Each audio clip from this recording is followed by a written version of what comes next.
Un roi, chapitre 5. Salomon dominait sur tous les royaumes situés entre l'Euphrate et le pays des Philistins, et jusqu'à la frontière de l'Égypte. Ils apportèrent un tribut à Salomon, et ils lui furent asservis durant toute sa vie. Chaque jour Salomon consommait en vivres 6600 litres de fleur de farine et 13 200 litres de farine, 10 bœufs engraissés, 20 bœufs de pâturage et 100 brebis, en plus des cerfs, des gazelles, des daims et des volailles engraissées. Son pouvoir s'étendait sur toute la région située à l'ouest de l'Euphrate, sur tous les rois établis à l'ouest de l'Euphrate. Son pouvoir s'étendait de Tifzar à Gaza, et il avait la paix de tous les côtés. Juda en Israël, depuis Dan jusqu'à Beër-Shéba, habitèrent en sécurité, chacun au milieu de ses vignes et de ses figuiers durant tout le règne de Salomon. Salomon avait 40 000 stalles pour les chevaux destinés à ses chars et 12 000 cavaliers. Les intendants pourvoyaient à l'entretien du roi Salomon et de tous ceux qui étaient admis à sa table, chacun pendant le mois qui lui était attribué. Il ne les laissait manquer de rien. Il faisait aussi venir de l'orge et de la paille pour les chevaux, et les coursiers à l'endroit où se trouvait le roi, chacun selon ses directives.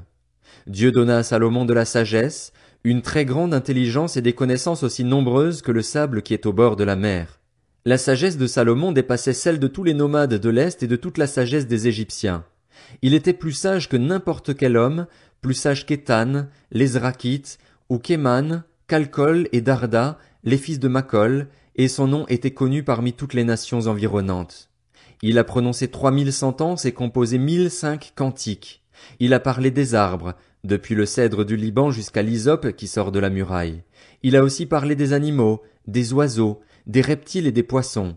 De tous les peuples on venait pour écouter la sagesse de Salomon, de la part de tous les rois de la terre qui en avaient entendu parler. Hiram, le roi de Tyr, envoya ses serviteurs vers Salomon, lorsqu'il apprit qu'on l'avait consacré par onction comme roi à la place de son père. En effet, il avait toujours aimé David. Salomon fit dire à Hiram, « Tu sais que mon père David n'a pas pu construire de maison pour l'Éternel, son Dieu, à cause des guerres qu'on lui a livrées de tous les côtés jusqu'à ce que l'Éternel lui ait soumis ses ennemis. Désormais, l'Éternel, mon Dieu, m'a donné du repos de tous les côtés. Plus d'adversaires, plus de malheurs qui menacent. J'ai l'intention de construire une maison à l'honneur de l'Éternel, mon Dieu, comme l'Éternel l'a déclaré à mon père David. Ton fils, celui que je mettrai à ta place sur ton trône, ce sera lui qui me construira une maison. Ordonne maintenant que l'on coupe pour moi des cèdres du Liban. Mes serviteurs seront avec les tiens, et je te payerai le salaire de tes serviteurs au prix que tu auras fixé. Tu le sais en effet, il n'y a personne chez nous qui sache couper aussi bien les arbres que les Sidoniens. » Lorsqu'il entendit les paroles de Salomon, Hiram fut tout réjoui et il dit, « Béni soit aujourd'hui l'Éternel, qui a donné à David un fils sage pour qu'il devienne le chef de ce grand peuple. » Et il fit répondre à Salomon, « J'ai bien entendu ce que tu m'as envoyé dire. Je vais faire tout ce que tu désires au sujet des cèdres et des cyprès. Mes serviteurs les descendront des montagnes du Liban jusqu'à la mer et je les expédierai par mer, attachés en radeau, jusqu'à l'endroit que tu m'indiqueras. Là, je les ferai détacher et tu pourras les prendre. Quant à toi, ce que je désire, c'est que tu fournisses des vivres pour ma maison. » Hiram donna à Salomon autant de bois de cèdre et de cyprès qu'il voulut. De son côté, Salomon donna à Hiram 4 400 000 litres de blé pour l'entretien de sa maison, ainsi que 4 400 litres d'huile d'olive vierge. Voilà ce que Salomon donna chaque année à Hiram. L'Éternel avait donné de la sagesse à Salomon, comme il le lui avait promis. La paix régna entre Hiram et lui, et ils firent alliance ensemble. Le roi Salomon leva sur tout Israël 30 000 hommes de corvée. Il les envoya au Liban, 10 000 par mois alternativement. Ils étaient 1 mois au Liban et 2 mois chez eux. Adoniram était responsable de ces hommes.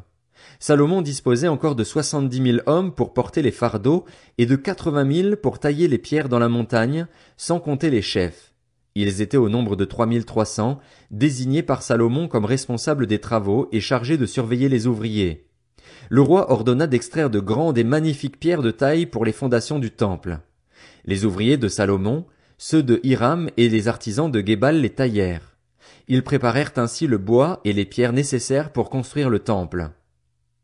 Un roi, chapitre 6.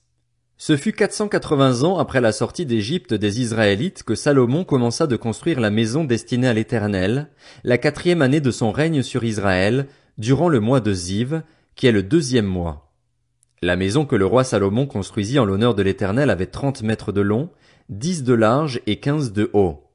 Le portique situé devant le lieu saint du temple avait 10 mètres de long, correspondant à la largeur du temple, et 5 de profondeur sur le devant du temple. Le roi fit au temple des fenêtres solidement grillagées.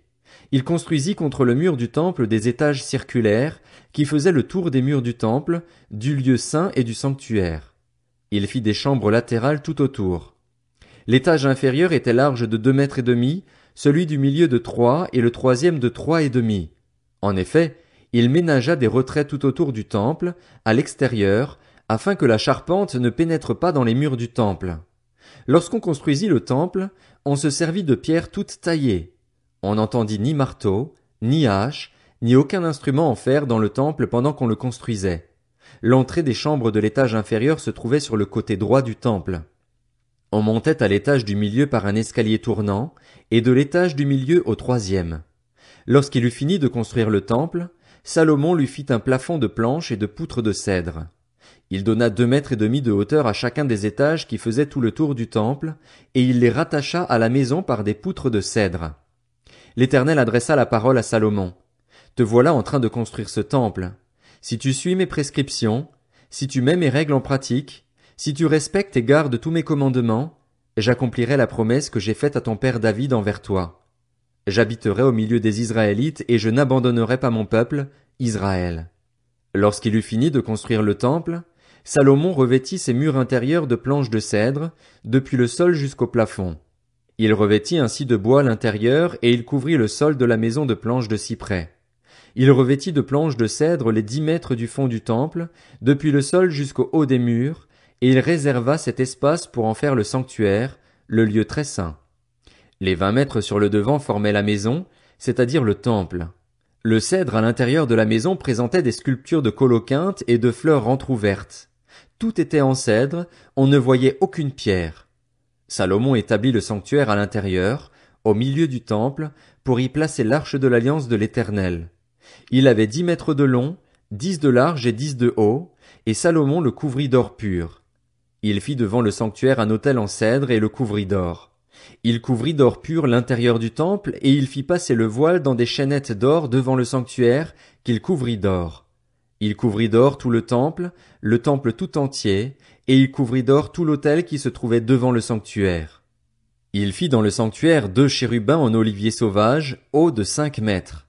Chacune des 2 ailes d'un chérubin faisait 2 mètres et demi, ce qui faisait 5 mètres de l'extrémité d'une de ses ailes à l'autre. Le second chérubin faisait aussi 5 mètres. La mesure et la forme des 2 chérubins étaient identiques. La hauteur de chacun des 2 était de 5 mètres. Salomon plaça les chérubins au milieu du temple, à l'intérieur. Leurs ailes étaient déployées, l'aile du premier touchait l'un des murs, et celle du second l'autre mur. Les bouts de leurs autres ailes se touchaient au milieu du temple. Salomon couvrit d'or les chérubins. Il fit sculpter sur tout le pourtour des murs de la maison, à l'intérieur et à l'extérieur, des chérubins, des palmes et des fleurs entr'ouvertes. Il couvrit d'or le sol de la maison, à l'intérieur et à l'extérieur. Il fit à l'entrée du sanctuaire une porte à 2 battants, en olivier sauvage. L'encadrement avec les poteaux équivalait à 1/5 du mur.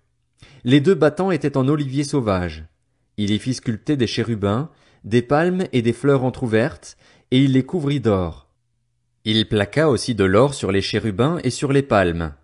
De même, il fit pour la porte du temple des poteaux en olivier sauvage, qui faisaient le quart de la dimension du mur, et 2 battants en cyprès. Chacun des battants était formé de 2 planches pivotantes. Il y fit sculpter des chérubins, des palmes et des fleurs entr'ouvertes, et il les couvrit d'or qu'il étendit sur la sculpture. Il construisit le parvis intérieur grâce à 3 rangées de pierres de taille et 1 rangée de poutres de cèdre. La 4e année du règne de Salomon, au mois de Ziv, les fondations de la maison de l'Éternel furent posées. La 11e année, au mois de Bul, qui est le 8e mois, elle fut terminée dans toutes ses parties et elle fut telle qu'elle devait être. On mit 7 ans à la construire. 1 Roi, chapitre 7. Salomon construisit encore son palais. Cela prit 13 ans jusqu'à ce qu'il l'ait entièrement terminé. Il construisit d'abord le bâtiment appelé Maison de la forêt du Liban. Il était long de 50 mètres, large de 25 et haut de 15. Il était construit sur 4 rangées de colonnes en cèdre et il y avait des poutres de cèdre sur les colonnes. On couvrit de cèdre les chambres supportées par les colonnes.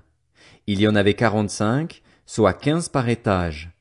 Il y avait 3 étages, et à chaque étage se trouvaient des fenêtres, les unes vis-à-vis des autres. Toutes les portes et tous les poteaux étaient faits de poutres, de forme rectangulaire. À chacun des 3 étages, les ouvertures se trouvaient les unes vis-à-vis des autres. Il fit le portique des colonnes, long de 25 mètres et large de 15, ainsi qu'un autre portique par devant, avec des colonnes et un auvent sur la façade. Il fit le portique du trône, ou portique du jugement, où il rendait la justice, et il le couvrit de cèdre, depuis le sol jusqu'au plafond. Son bâtiment d'habitation fut construit de la même manière, dans une autre cour, derrière le portique. Il fit aussi un bâtiment du même genre que ce portique pour la fille du Pharaon, qu'il avait prise pour femme. Pour toutes ces constructions, on employa de magnifiques pierres, taillées sur mesure, sciées avec la scie sur leur face intérieure et extérieure. On employa ces pierres depuis les fondations jusqu'aux corniches, et à l'extérieur jusqu'à la grande cour. Les fondations étaient en pierre magnifique et de grandes dimensions, en pierre de 5 et de 4 mètres. Au-dessus, il y avait encore de magnifiques pierres, taillées sur mesure, et du cèdre.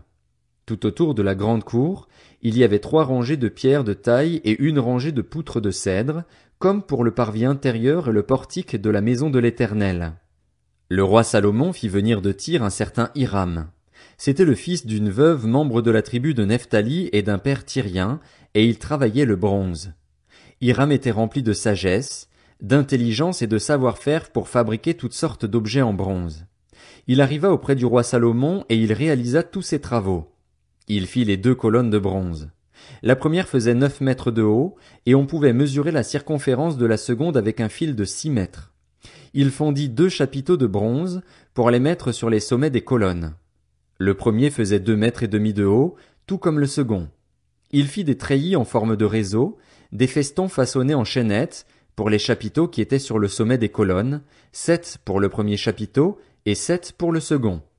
Il fit 2 rangées de grenades autour de l'un des treillis, pour couvrir le chapiteau qui était sur le sommet d'une des colonnes. Il fit de même pour le second. Les chapiteaux qui étaient sur le sommet des colonnes placées dans le portique représentaient des lys et faisaient 2 mètres. Les chapiteaux placés sur les 2 colonnes étaient entourés de 200 grenades, en haut, près du renflement qui dépassait le treillis. Il y avait aussi 200 grenades rangées autour du second chapiteau. Il dressa les colonnes dans le portique du temple. Il dressa la colonne de droite et l'appela Jachin, puis il dressa la colonne de gauche et l'appela Boaz. Il y avait sur le sommet des colonnes une sculpture qui représentait des lys. Ainsi fut terminée la fabrication des colonnes. Il fit la cuve en métal fondu. Elle faisait 5 mètres d'un bord à l'autre et était entièrement ronde. Elle faisait 2 mètres et demi de haut et l'on pouvait mesurer sa circonférence avec un cordon de 15 mètres. Des coloquintes en faisaient le tour, sous le rebord, 20 par mètre, sur tout le pourtour de la cuve. Disposées sur 2 rangs, les coloquintes avaient été fondues avec elles d'une seule pièce. Elle était posée sur 12 bœufs, 3 tournés vers le nord, 3 vers l'ouest, 3 vers le sud et 3 vers l'est.